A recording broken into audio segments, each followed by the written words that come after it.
Budidaya ikan konsumsi. Subtema ikan air tawar.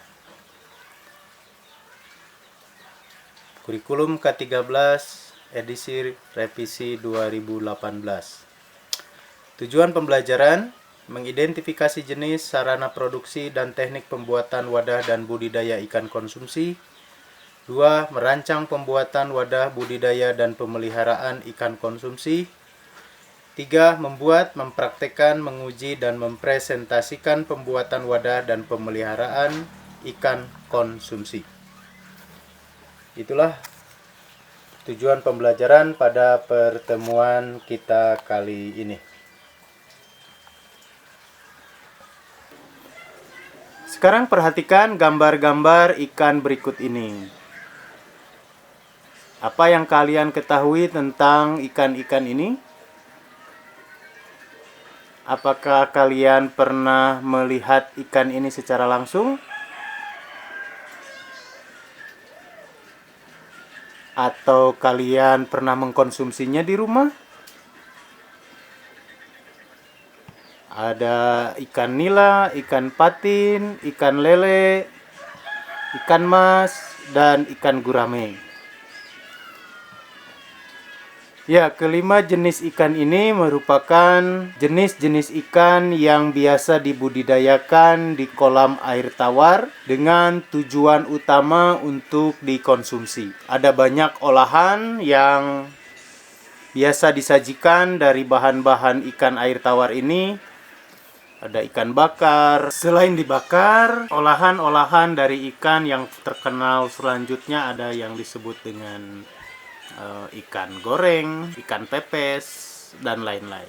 Budidaya pembesaran ikan konsumsi dilakukan untuk mendapatkan ikan siap panen atau ukuran yang diinginkan oleh konsumen. Budidaya pembesaran ikan air tawar khususnya didominasi oleh ikan mas, lele, patin, nila, dan gurame. Setiap daerah tentu saja mempunyai komoditas ikan budidaya yang berbeda-beda. Mungkin suatu daerah ada yang mengunggulkan budidaya ikan mas, ada yang mengunggulkan ikan gurame, lele, patin, nila, dan lain-lain.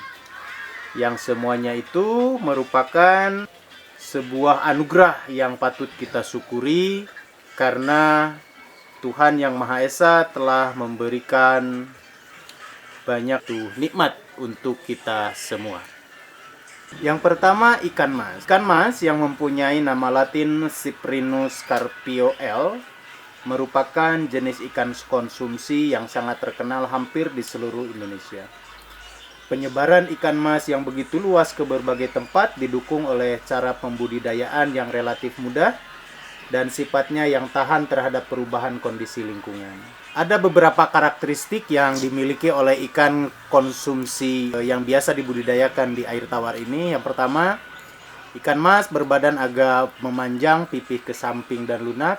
Kedua, mempunyai habitat air yang tidak terlalu dalam dan deras seperti di pinggiran sungai atau danau. Ketiga, makanan ikan mas antara lain tumbuhan air, binatang renik, dan pemijahan ikan mas dapat dilakukan sepanjang tahun tidak bergantung musim. Pembenihan ikan mas biasa dilakukan selama 2-3 minggu untuk benih siap dieder. Kemudian pembesaran ikan mas dilakukan saat benih sudah berukuran 5-8 cm. Yang terakhir, pembesaran ikan mas dilakukan 3-4 bulan. Oke, yang kedua, ikan nila. Ikan ini bila boleh dikatakan sebagai ikan sejuta umat karena kita bisa dengan mudah menemukan jenis ikan konsumsi yang enak ini. Seperti kita ketahui bahwa ada dua jenis ikan nila yang dikonsumsi biasanya, ikan nila merah dan ikan nila hitam. Secara karakteristik ikan nila bisa diperhatikan. Yang pertama, bentuk badan ikan nila pipih ke samping memanjang. Warna tubuh umumnya hitam dan merah sehingga dikenal sebagai nila hitam dan nila merah. Yang kedua, dapat dibudidayakan di dataran rendah sampai pada ketinggian 1000 meter di atas permukaan laut. Yang ketiga, makanan ikan nila berupa plankton dan tumbuh-tumbuhan lunak seperti hidrilla atau ganggang dan lumut. Pemeliharaan Nila dapat diberi makan tambahan berupa pelet sebanyak 2-4% dari bobot ikan itu sendiri. Benih nila yang digunakan untuk pembesaran sebaiknya yang berukuran 8-12 cm. Kedalaman air untuk kolam pembesaran 8-100 cm. Dan 7 ikan nila dipelihara selama 4-5 bulan untuk bisa dikonsumsi. Yang ketiga, ikan lele. Ikan ini mudah kita temukan dan salah satu olahan yang paling mudah untuk kita temukan adalah pecel lele. Ya. Untuk karakteristik ikan lele sendiri, satu, lele mempunyai bentuk yang memanjang berkulit licin dengan kepala pipih, mulutnya berada di ujung atau di terminal dengan 4 pasang sungut, sirip ekor, dan perut membundar. Dan satu hal yang spesial dari ikan ini karena dia mempunyai senjata yang sangat ampuh dan berbisa berupa patil yang berada di sirip dadanya. 3. Ikan lele ini dapat hidup di semua perairan air tawar, di sungai yang airnya deras, danau, waduk, rawa, serta genangan kecil. Jadi ikan ini tahan dengan segala kondisi air ya. 4. Mempunyai alat pernapasan tambahan yang disebut labirin. Kemudian kelima, pakan alami seperti cacing, kutu air, jentik, dan siput kecil. Pertumbuhan lele agak lambat apabila suhu tempatnya terlalu dingin. Dan 7, lele dipanen pada umur 3-4 bulan dengan rata-rata beratnya sekitar 200 gram per ekor. Yang keempat, ikan patin.